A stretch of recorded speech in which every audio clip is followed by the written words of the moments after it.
Tom Brown's Schooldays. 2. The bully banged hard on the door. Flashman and his friends tried to kick the door in, but the door was too strong for them to break. "Soon it will be time for bed. We cannot stay here," whispered East. "Flashman will attack us when we go out." They sneaked out of the room and ran away from Flashman. Tom and East told their friends what had happened. All the boys said they would no longer do errands for Flashman. Having been bullied so many times, they could not suffer any more.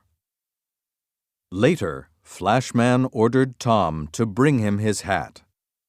Tom refused. Again, Flashman and his friends beat up Tom. The young boys took revenge.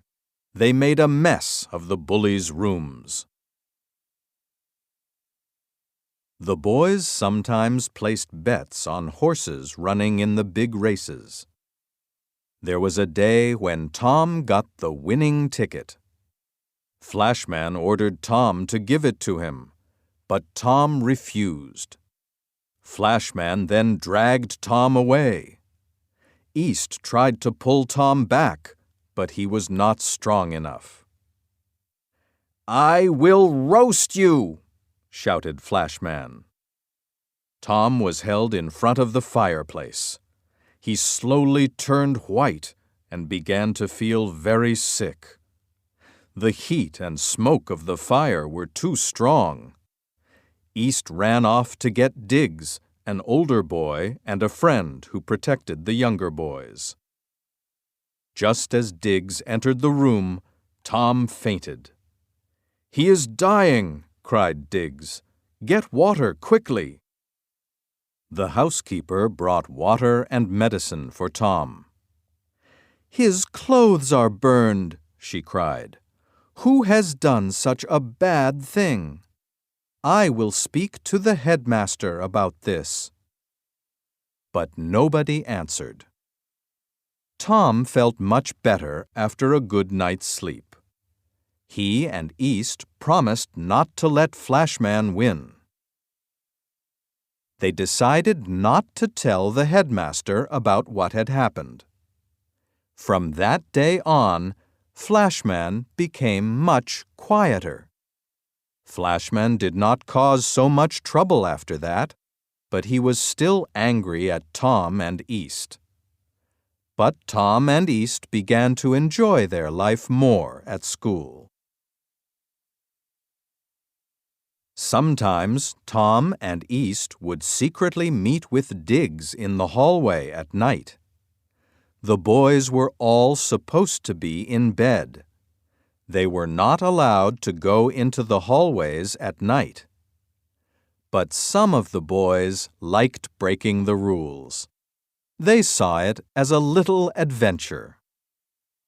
One night, as Tom and East sat in the hall, Flashman came. Flashman did not see Diggs sitting in a corner. Flashman started hitting and cursing the boys. Diggs jumped up from his corner and said to Tom and East, "I think you should stop Flashman bullying you. You boys should fight against him," said Diggs. "I will make sure it's a fair fight." One at a time, Tom and East started fighting with Flashman. First Tom hit Flashman, and then East would hit him. Flashman was big, but he was not at all fit. He was quite slow at fighting. The two boys hit Flashman as hard as they could, but Flashman was bigger than them. Flashman could easily knock the boys down. "This isn't a fair fight," said Diggs. "You are too big for them. They must fight together." Tom and East hit Flashman with all their might. Flashman fell and hit his head. His head was badly injured. Tom and East felt bad. "We are sorry," Tom said. "You will pay for this," said Flashman. Tom had also hurt his head.